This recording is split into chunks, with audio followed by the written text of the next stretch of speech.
Jikra nyangkut landheping Trisula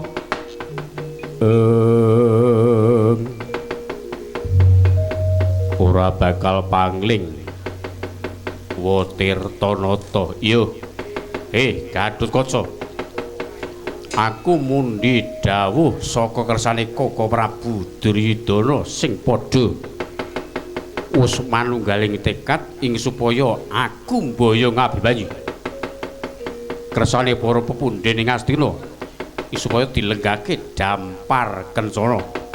Yen pancen Abimanyu kuat lenggah dampar, negara bakal dipasrahke karo wong-wong Ngamarta. Ora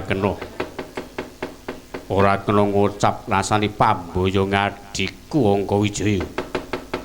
Kena nggebuk koncane adikku Abimanyu yen sempal baune Gatotkaca. Abuh, wah nantang perkara wae. Wani karo Tirtanata ora minggat gimbul mustakamu.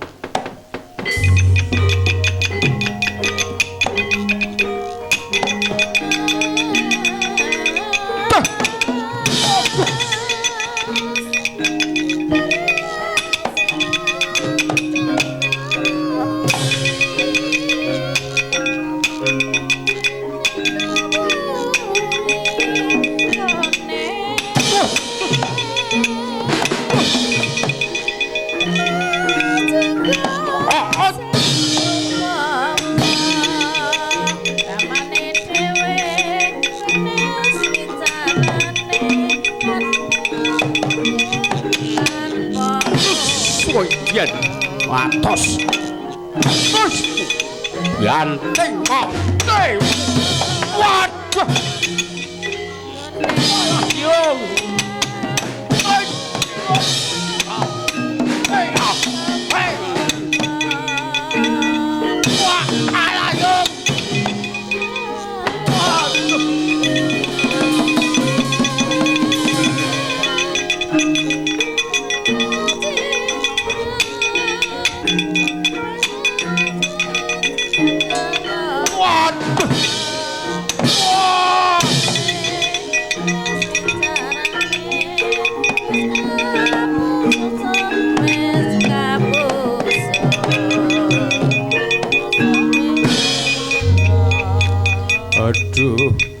Aduh paman, kula kepethuk Gatotkaca mboten nrimakaken menawi Abimanyu badhe kula boyong. Ayo mesti arep kowe pinter nyamudana arek lembut Abimanyu. Gatotkaca ki wong landhep panggraitane.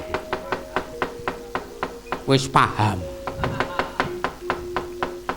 Mergo pancen otak-atikane wong Kurawa ki otak-atike pikire pancen ora. Ket biyen iki ora prayoga, ora bener. Kowe kalah karo Gatotkaca. Gawon. Ayo mesti. Njur taun pira, tanggal pira, sasi apa? Kurawa kok menang karo Gatotkaca. Burung ana critane, Prandhek puna wong kalan kok perang terus. Wayangan terus. Sumasane kalah kok sik pentas. Mula ora mokal ngremelek latihan, ngremengi latihan nganti para rombongan ki nang omah do padu.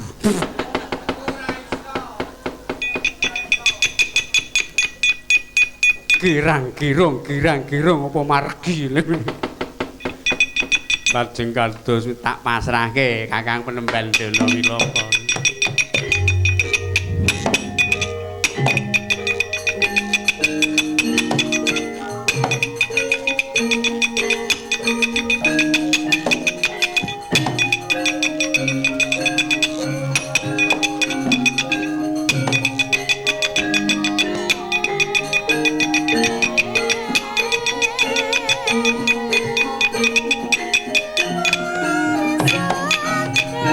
Jaya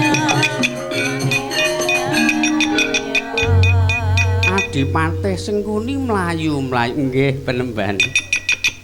Menika pamboyongipun Abimanyu mboten saged dalaran wonten Senopati putra ing Amarta samya mboten narimaken. Kurawa samya bubar maut prami sapunika penemban. Kula pasrahaken dhateng panjenengan. Wis mundura kana kabeh.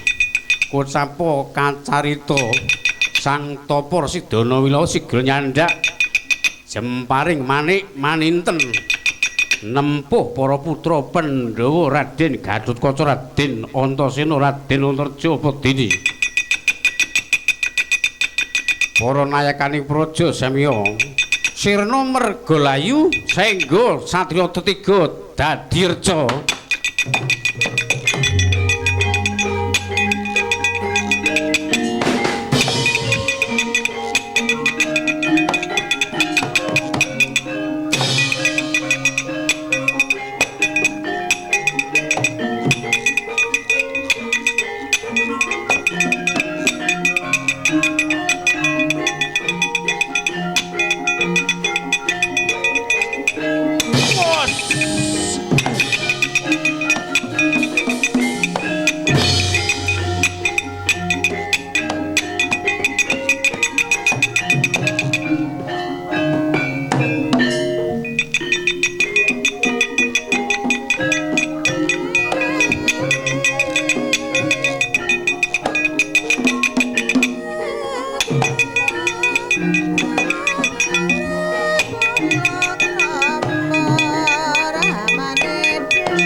Kacarya langening Wanadri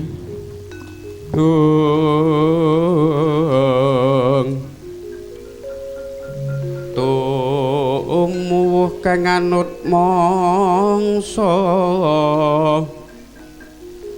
mawan tutumibaning warih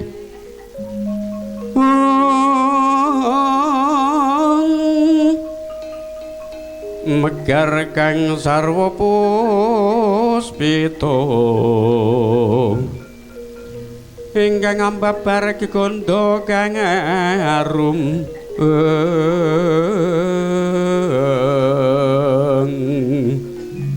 bermara kang manesep sarining kembang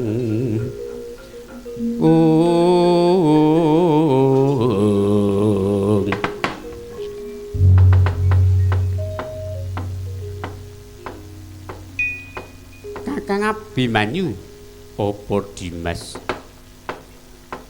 bareng tak wis padhake Kurawa lan bapa gurune ingkang aran peparap Residana Wilapa wis tanggap ing sasmita yen to Kakang Abimanyu saknyatane bakal diangkah sirnane sing tok nggo gawe banten sing nggo gawe korban kadang-kadang wredha padha sirna mergalayu Kakang Gatotkaca Kakang Antasena apa iki Kakang Antarja padha dadi reca.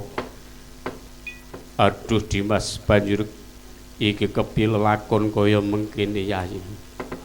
Ya saiki mengkene. Kakang Abimanyu bakal tak singitake aja nganti kawistara. Merga iki gruduking Kurawa. Gandeng para kadang-kadang wredha padha sira dadi reca. Iku tetep arep bujung marang Kakang Abimanyu. Mengkono Kakang. Kocapa kacarita para Kurawa den para wadya bala saking kraton Cimbar Manyura sigra bujung Raden Abimanyu Raden Wisanggraha Oh ya kowe. Ayo kanca Melayu ya.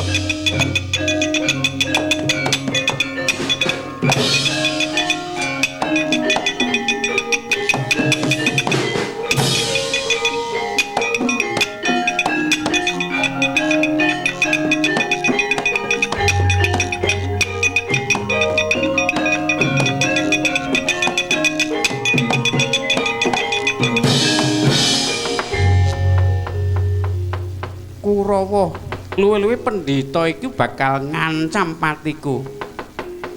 Iya pendhita, yen pancen kowe iso bujung aku tak anggap kowe pancen pendhita sing sekti Mahambara. Ayo uyaken aku wis anggene. Ning bareng aku sesingit dan ana kene kok rumangsa iki kok ana guwa. Guwa mongko sak ngareping guwa ana wreksa sing gedhene ra kira-kira meh nutupi pintuning guwa. Lah kok aneh temen. Gek kamangka pintuning guwa iku ana gendhoga. Lho, kok nyolowati temen. Yen kaya mengkono iki sing dingendikake karo Siwa Semar Natkala Semana. Guwa kene iki jenenge Guwa Sumundu. Lah kok aneh temen isine gendhoga iki kepraboning ratu mbok menawa iki ratu jaman kuno makuna. Yes prayoga gendhoga iki bakal tak gawa. Tak aturke karo Rama Janaka nang Tibrasara luluhe karo Siwa Semar.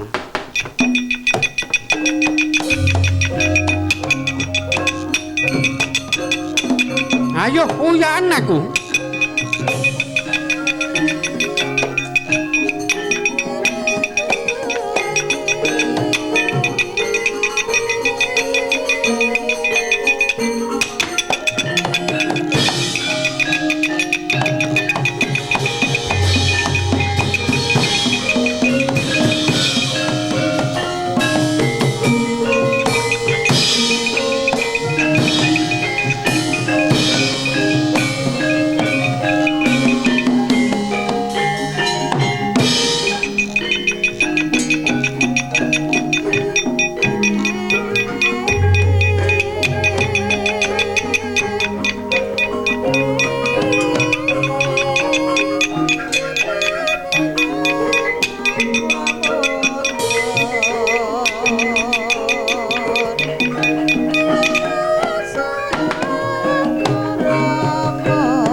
Kayon katiuping angin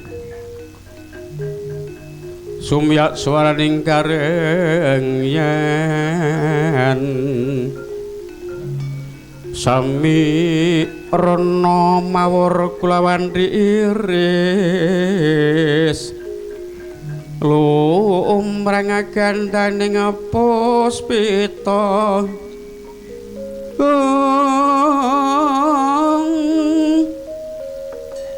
Sang Dwijawara kang ambreng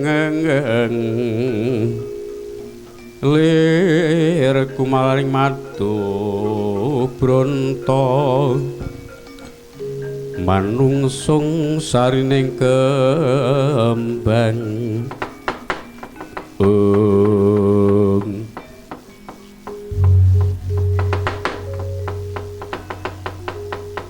kayon katiuping angin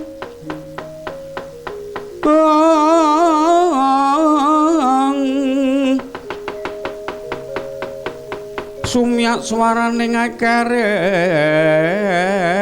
yen samirana mawur kulawan riris lumreng gandaning puspita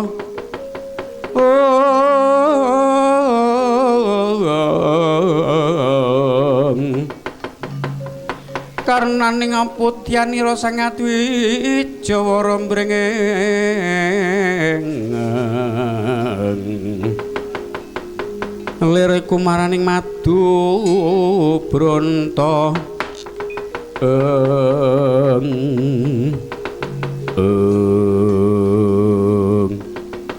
candraning gara-gara sak nyantaning gara-gara amung angormati mijil perpat punakawan sami gegojegan wonten Ngororombo. Halo narire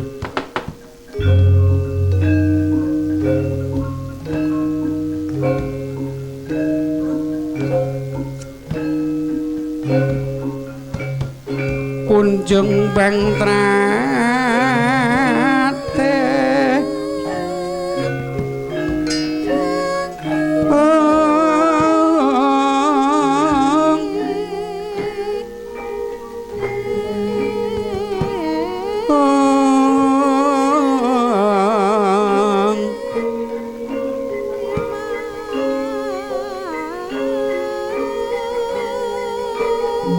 nyat lengen kana gelar pandamoncar lir soroteng peponang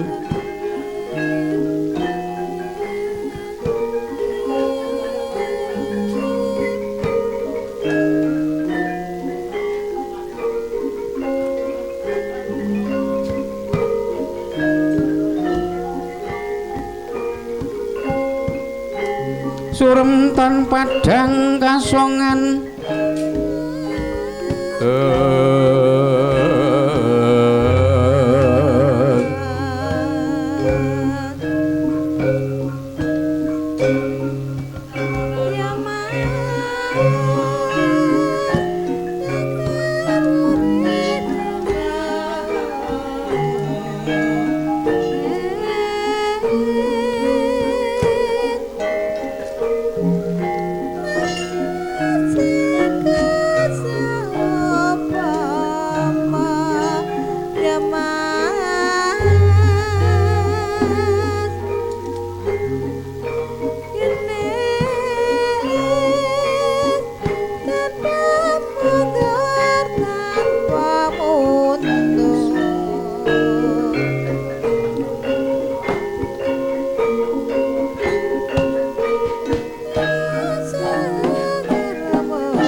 Assalamualaikum warahmatullahi wabarakatuh.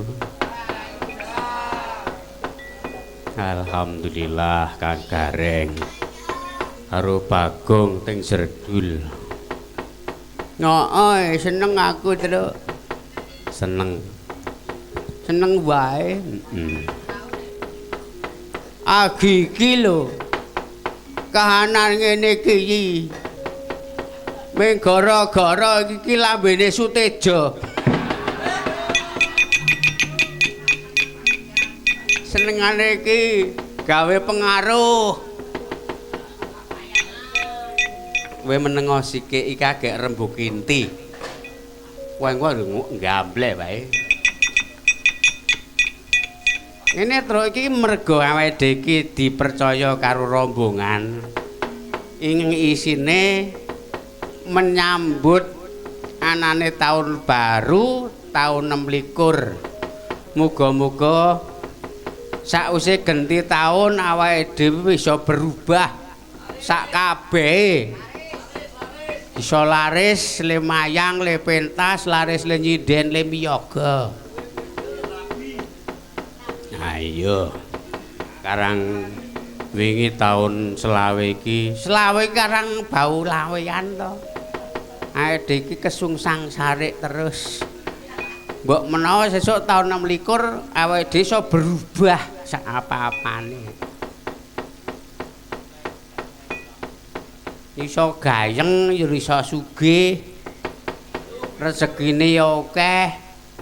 Niat kok tahun 2020 nempur setengah kilo wae ora jegos. Nah, jen kahanan nih. Cara kowe tak sawang-sawang tahun selawe pancen kowe rintangamu gedhe reng. Memangan aja kurang, duit atau nyekel, doyak-oyak mendring. Rasa-rasake pancen bojone dicolongi wong. Yo ngalah. Lemes.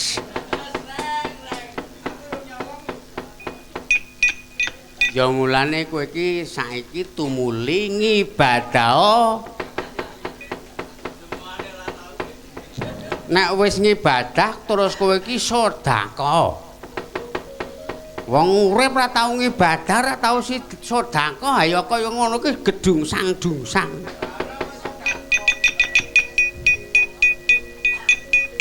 Karang sing wajib nampa sedekah ki aku kon sedekah.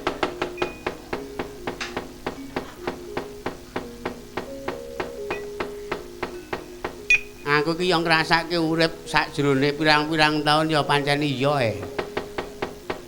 Turu raming kowe sak dunia Indonesia iki rek Kang Gareng.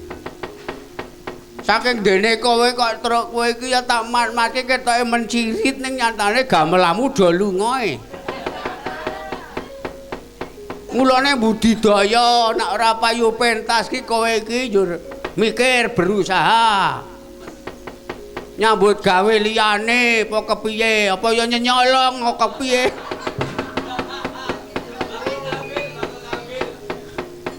usaha kok mengkon mligi pentas wae sing ana anggap ki ya kesel duwite iki untung aku pembukaan tahun 26 iki ditanggap karo Pak Karjo sak kanca. Yuk sesuk muga-muga iso nempur 10 kilo.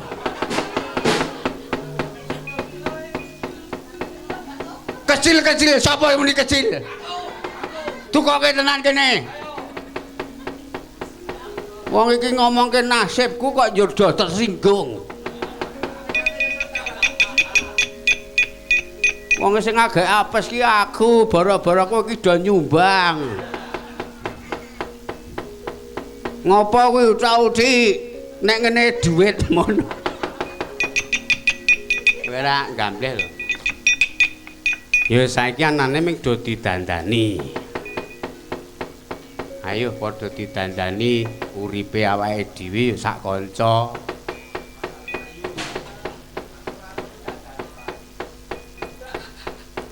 Ah iya. Sing do pensiunan ngono. Anek niat dadi wong seni ngene iki padha karo pengamene. Pak Yuwono ngono arep ngendang telidik kae pensiune kowe iki. Aja-aja, yo dawayangan meneh. Aku ngerti kok, aku ngono pensiun aku kuwi. Lemes. Mobilku ya wis nek gaden. Mah ngeker-eker wadimu, Dik. Men. Kok ngarep pentas rene kok ya ora ana sing methuk nggo mobil. Nggawa wayang setengah kotak kok tak loper nganggo kreyeng. Pahit. Ngendi to kreyeng? Kae mburi omah ijo ketekku. Yes. Yer kok yer. Nis ora apa-apa, wong iku mung urip ku wong gilir gumanti kok. Sing do pensiun iki arep ngleling wae bojone rung tau genti.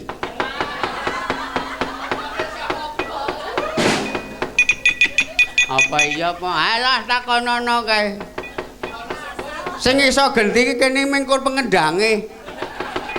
Ketoke alim to.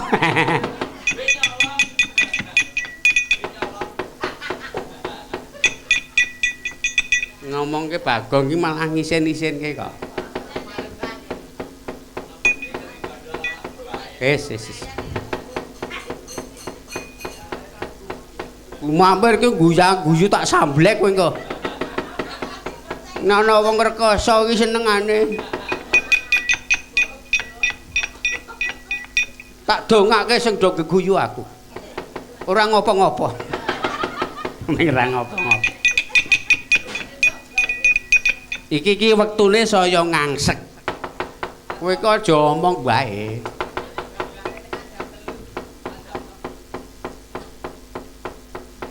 Padha karo wayangan meneh tekan jam 6 ya, Dro. Njuk sesuk dadak ngingoni. Yo, Bularse apa bunduk? Apa burus? Iki sing iso wae. Niki wau wonten awala saking Rio. Kadose panjenengan badhe pun timbali wonten ing Labowijaya. Menika saking Mbah Kakung Suronadi wonten ing Rio. Sugeng enjing Eyang. Mugi-mugi tansah sehat menika. Bapak Ki Widianto saking Temon menika dalang. Allahumma amin. Nek apa temenanan. Mugi-mugi ditimbali wonten ing Labowijaya nggih Yang Kakung nggih. Dipun tenggo menika saestu dalang sampun kondang. Ning dilalahen dalu menika kok diblong sinden-sinden dadi kula niku yo melu diopeni. Ora apa-apa. Sinden sing ra menyangki mergo cemburu. Ngerti nek aku ki duwe pacar Pontianak. Oh. Jur do serik. Oleh nawala lho, Gong. Diwaca truk ya.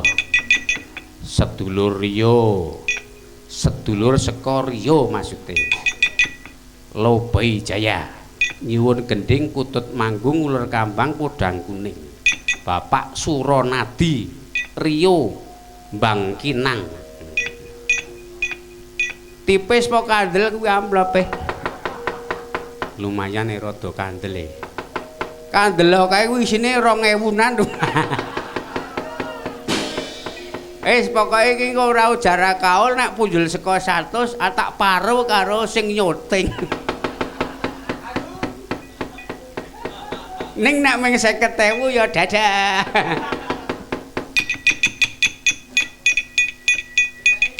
Wis aku isih ngarep-arep sing nempurke 10 kilo mau e. Ya iki dipinangkani Ibu sing saged sinten? Podang kuning. Oh iya. Podang kuning. Sinten sing ajeng bawani? Yo, salah setunggal dipun bawani rumiyin nika pamundutan saking Bapak Suronadi Rio Bangkinang. Patete Slendro Songo bawa podang kuning. Mangke yuk putut manggung yuk uler kambang. Ya. Monggo Bu. Bunduk. Neno-neno. Natyan wujud temong peksi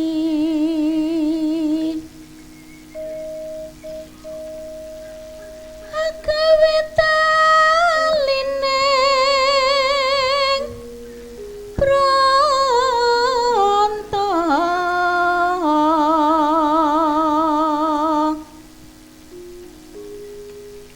halos manis torembrak hati.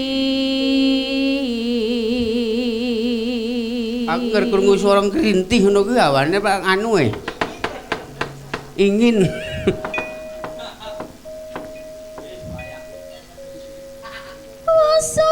Wasumkan kula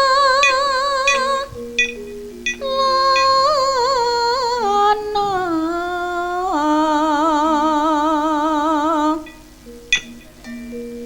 golek isi podang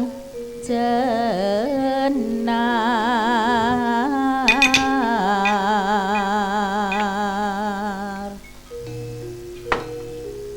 walah nduk kowe kok isih apik suarane. Kapan tak dongake iso melu aku ngejob. Amin, nggih nganu. Kapan-kapan Betak-betake sandal ya turun. ayo gawak-gawake anu tas.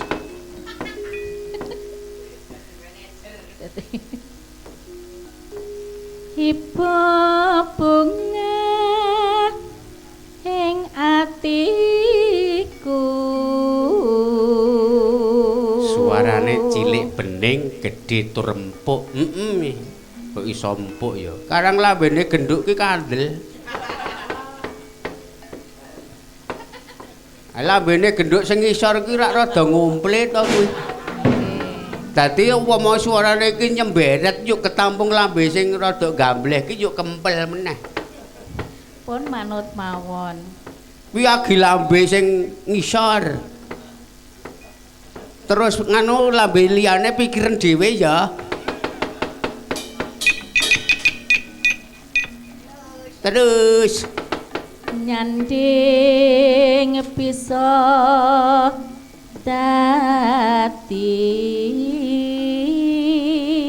Ayo masih gugonge. Tombo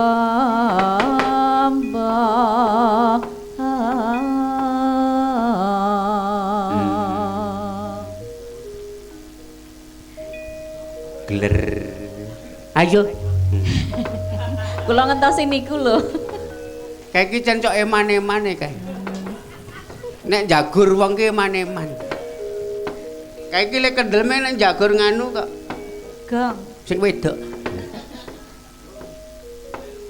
Nganu Bu. Das pundi? Iki karang kondak sing maringi dhuwit ki ndak ora lega penggale tak omongke iki. Inggih. Iki sak njaluk Nika telung saking- mundhut 3 lagu iki mau. Niku juragan klopo sawit. Nggih, Pak Suronadi njaluk Nggih. 3 lagu, nyuwun mundhut 3 lagu, sak lagu 100. Alhamdulillah. Iki berarti ana 300. Aduh, aku janji iki karo tukang syuting. Nyo 50. Tampani Mas, nggo tumbas. Tulung Mas rokok. iki nganggo mbah rokok mesake. Nika sampun diedarkan nggih Mbah Suro. Heeh. Wis iki engko yo sindene 50, Pak Yuwono 50. Lah yuk panjenengan, Pak terus nah. tos ajenge nempur. Oh iya, Deng. Wong Jaluk, pensiunan ki wis rasah ngono lho. Wis aku tak ngopeni sing ngedram karang kuwi anak yatim piatu.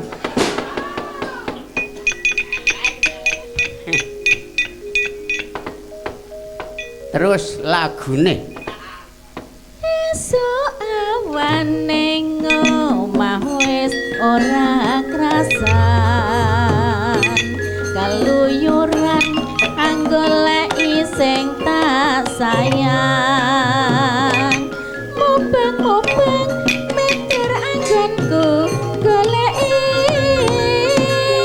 ora krasa tak dedul entuk nak nganti wengi cekecer maneman yen nganti liya kanyawan kleyang tak sawang mencone ngepan kekencangan nak rindik saka kadewan sarwi ngoceh dheweke Dedeng, gong.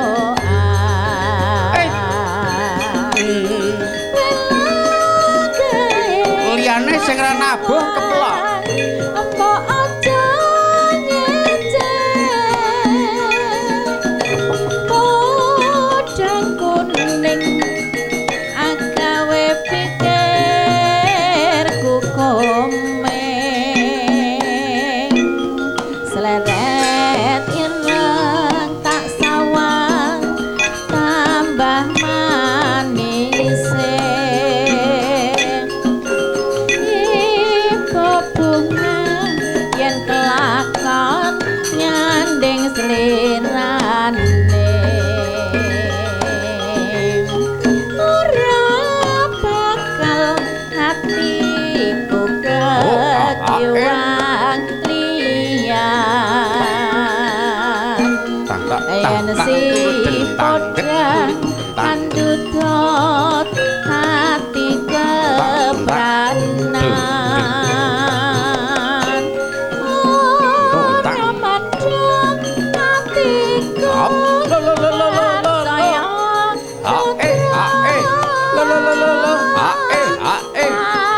seranane Dangdut, ikat kolot ing penjor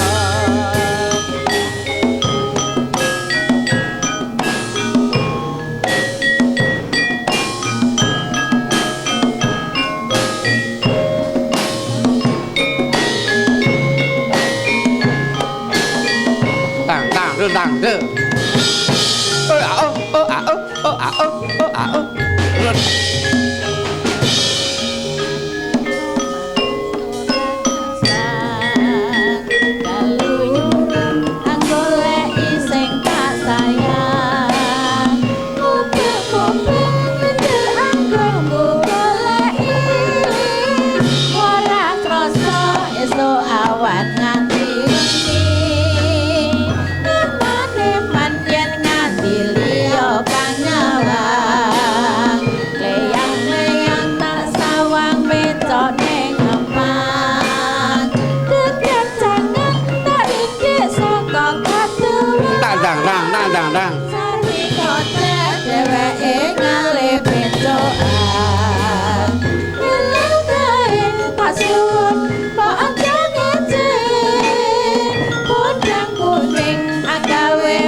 Wangian yen si kodang andutut ati kepranan ora mandang atiku sansaya tetreng kadanane tombi kadul ning wendong sukses nggih mekaten nggih yang kakung sampun pun pinangkani Pak Karjo ya iki mau maringi bebungah ngimbuhi ya jan. Alhamdulillah. Seneng aku. Pek temenanan iki mau. Gek kowe tru minangkani pamundusan ya apa kemau. Tut manggung apa arep uler kambang? Khusus di Pak Jalan. Wah, Pak Karjo. Saking Pak Lili Sutarno, Lambai Jaya Riau. Waduh. Ki do rungokno, iki calon arek ketrima iki aku. Do dinganu ya deling-eling taun 26 iki keprewe. Tenan nang Riyo iki aku ngejek Pak Yuwono aku seneng kendangane templek temenanan kok. Wis Pak Yuwono karo Pak Saribut, karang Pak Saribut cok mimpin nganu rombongan kok. Pokoke sing tak jak ming loro kuwi lho liyane kalen. Kasar kowe iki Ren. Aja ngono kuwi Reng. Heeh Ding aku seneng karo rombongan iki kabeh kok. Pokoke sesuk ora ujar ora kaul janji ana job. Iki rombongan iki tak nggo wutuh ngene iki. Wis. Kae rak ora melu Reng. Ngerti nek amplopmu ki mung cilik-cilik.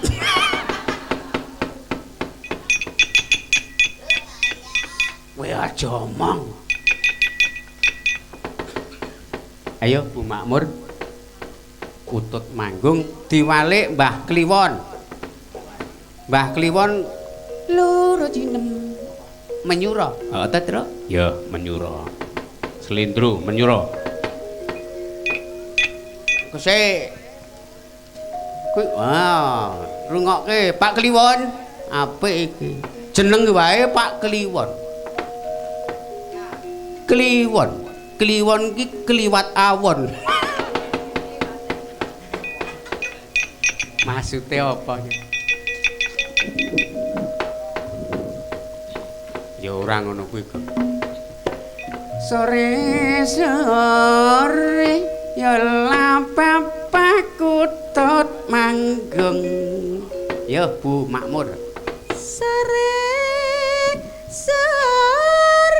plak plak dilin tang selembar sik.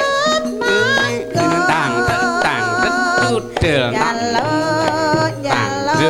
Selembar.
Iki engko angger bularse iso mbawa kutut manggung nganti lulus, adat tak dadekke Bu Widianto. Tenan kok. Kaya wong ditinggal. Cek do pendongane elek kok mbok yo mri. Amin ngono kok.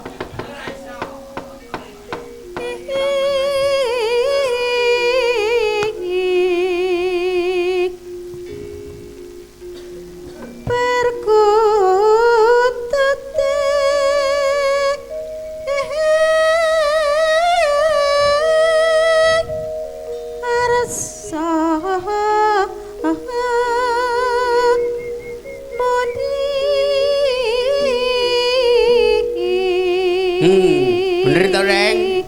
Yakin prameswariku kaya. Angko njur Bu Surtinah kepiye?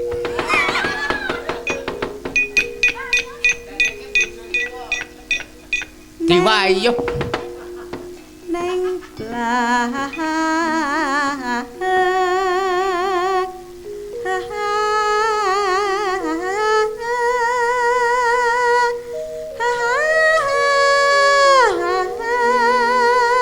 aku ora ngira iso tenan. Wah, apik. Barang. Silu. Apik. Jan wis. Terus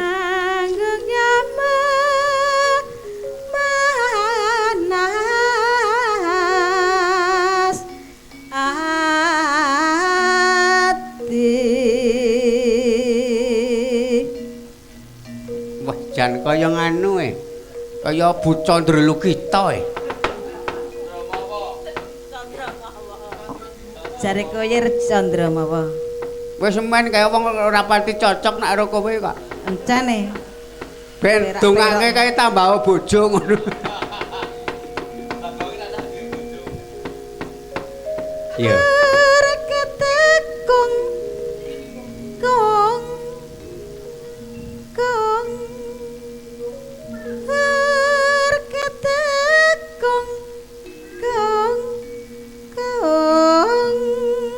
Siem selu mangga mangga mangga mangga mangga mangga mangga mangga mangga mangga mangga mangga mangga mangga mangga barang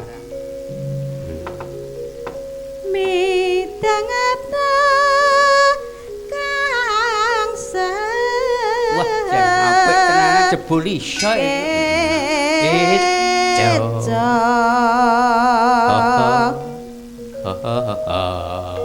Pramitra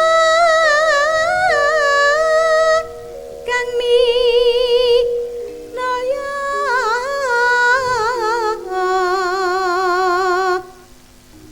sugeng rawuhipun Mas Eko Yer karo Mas Topo sugeng rawuhipun Mas Topo sugeng rawuhipun Pak Topo anake Mbah Mitra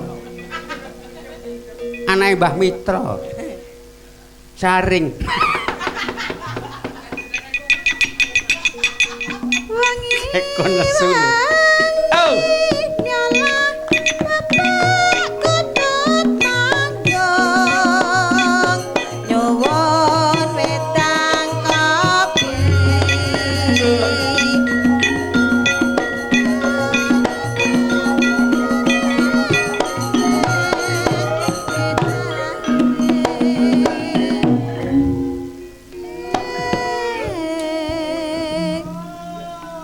Bu Makmur, nggih. Iki cita-citaku arep kepengin dadi dalang sing klasik. Nggih.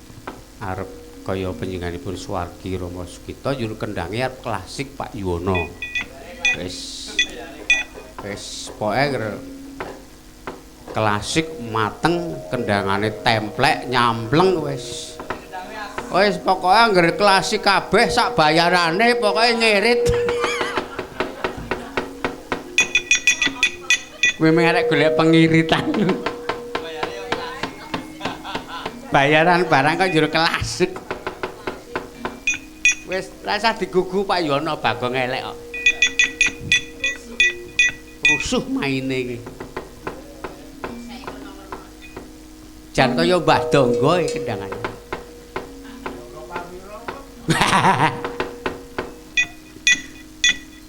Terus ke Ibu. Omben.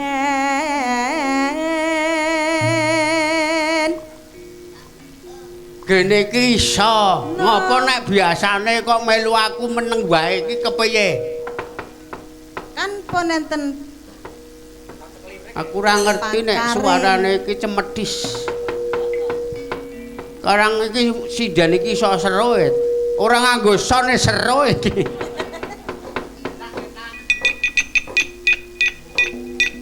Oh, karang biyen lahiran Sumatera. betul nggih. Mbok biyen ana turunan saka Lampor barang. Yo Sumatera, Lampung, Palembang. Yo apik iki. Seneng aku suarane. Wis. Na Bareng iso kutut manggung kok aku suwe-suwe jatuh cinta tenanan ya. Jan kowe iki wong geragas kok. Meneng kowe iki Dokong. Kek dirungokke omong wae. Ata omben omben na Hei manuke kutut ata omben oh yes no no no no no no no no no no no no no no Waya ayo ayo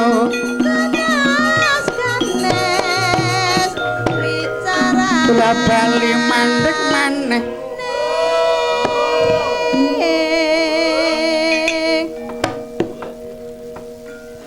rak disuraki agak muni bola-bali mandek maneh hurung gone wis do digeguyu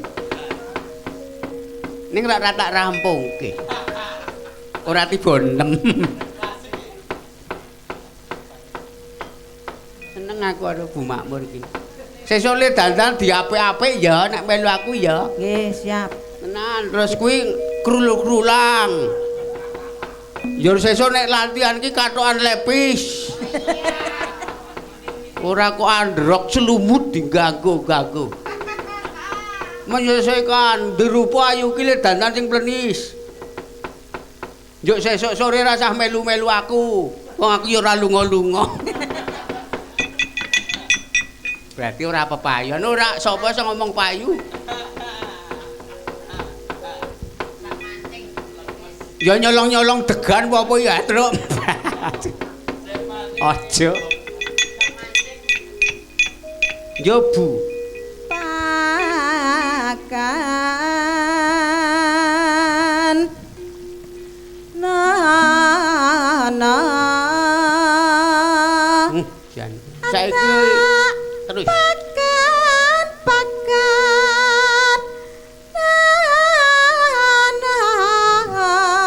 Nah, iki kok. Awas terus. manuke kutut ata pakan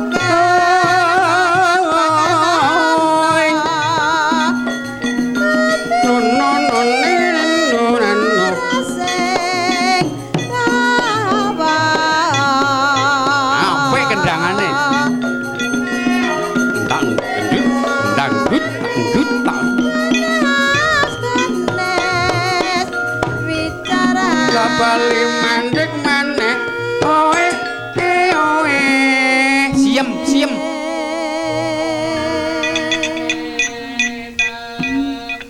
Apik tenanan iki, Jan.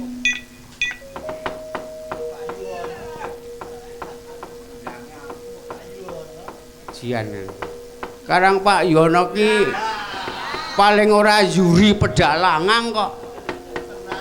Jaman anakku mbiyen juara ning Jakarta lomba dalang mongko anakku ki wedok lho, Truk.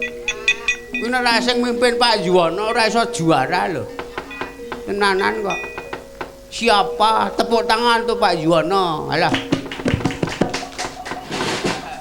Wes muga-muga berdoa mawon Pak Yuwono. Nek aku sesuk laris tenanan aja pokoke. Nek wektu wingi-wingi ora payu kuwi wis dangkep nggo prihatin. Pokoke hari malam ini terakhir le rekoso. Tenanan kok wong urip kok le ngenes. Ana dalang kok udute sukun, Pak. Jan wis. Walah. Lelakon kok aja turun-maturun sak anak-anakku. Tak kuku pun tak rawe tak sandange dhewe, Truk. Walah.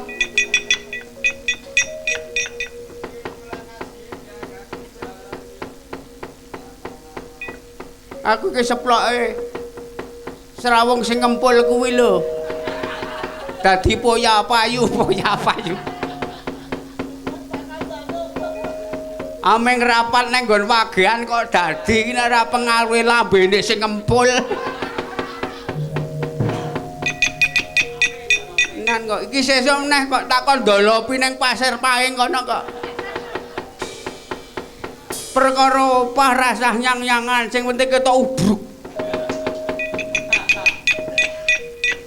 Aja omong-omong, adik iki tanggapan 50 yuta rasah omong-omong arep tanggapan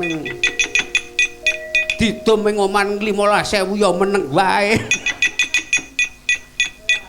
Digongke. Saci seswa saci. Aja walol. Lololoy.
Wis iki sik garek panyuwunan ditutuke apa ora? Isik uler uler kambang. Anane uler jedhong gelem ora? Tenanan kok. Watuk wae aku. Lah sebabe teh ora biasane. Wong teh kuwi teh catut bungkus merah kae ya mung teh tubruk kaya ngene. Nyiksa aku kok Pak Karjo iki.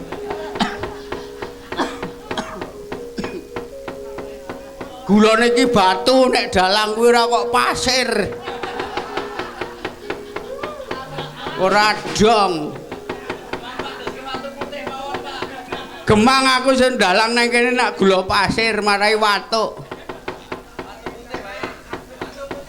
Wis. Yur sing ngempul Suteja ki nek kira-kira nyokong Pacitan ki ora gedang mentah dipakake. Ora ikhlas kowe ya. Mumet aku. Wong kuwi iki gedang pakan manuk kok dipakake wong.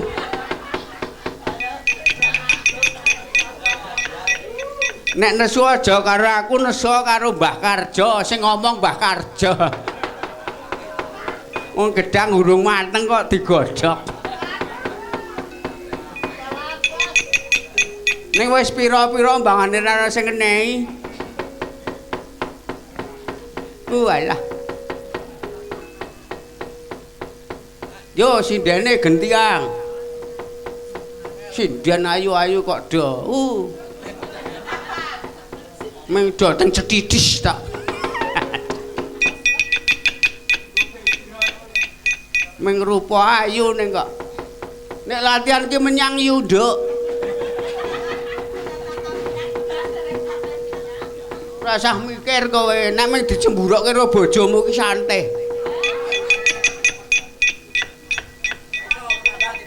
Bojomu kok rene. Tak tinggali lunga.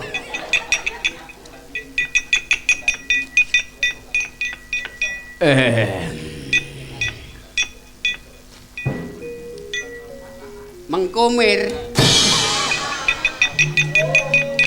Agek gayeng-gayenge kok Semar metu ki ra mangkel kita. Bubarke acara. Iki agak rapat meneh wayangan rasah rene kowe.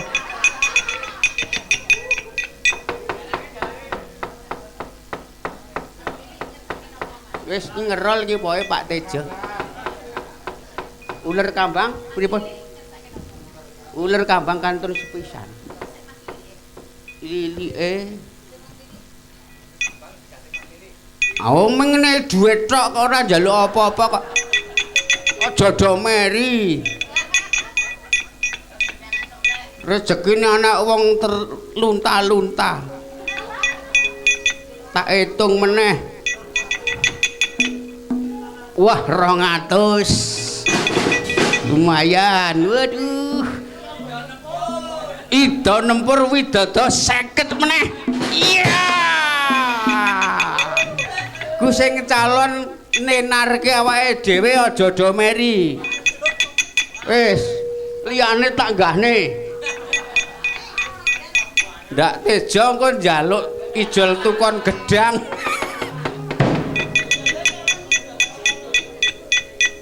Apik tenanan agek gayeng kaya ngene. Wis, gek sindene arep nembang apa siji meneh. Uler kambang mampu ra? Rupa ki nek meng ayu tok.